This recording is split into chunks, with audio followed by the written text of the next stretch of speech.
আপনি কি চান আপনার বয়সটা বৃদ্ধি পাক?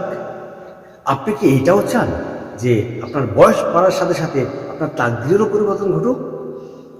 আসসালামু আলাইকুম ওয়া রাহমাতুল্লাহি ওয়া বারাকাতুহু।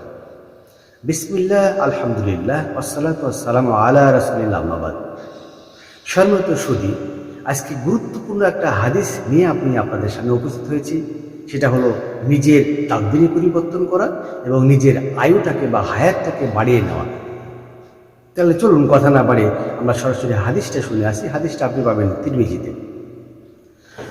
রাসূলুল্লাহ সাল্লাল্লাহু আলাইহি সাল্লাম বলেন, তাকদীর পরিবর্তন হয় না দোয়া ব্যতীত এবং আয়ু বৃদ্ধি পায় না সৎকর্ম ব্যতীত।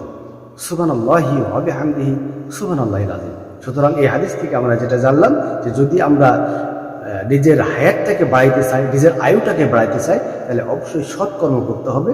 এবং যদি তাকদীরের পরিবর্তন করতে চাই, আমাদের ভাগ্যের পরিবর্তন যদি চাই, তাহলে দোয়া করতে হবে। মহান আল্লাহ রাব্বুল আলামিন আমাদের সবার তাকদীর এবং আয়ুটাকে বৃদ্ধি করে দিন, এই কামনায় আজকের মতো হাদিসটা শেষ করছি। আসসালামু আলাইকুম ওয়া রাহমাতুল্লাহি ওয়া বারাকাতুহু।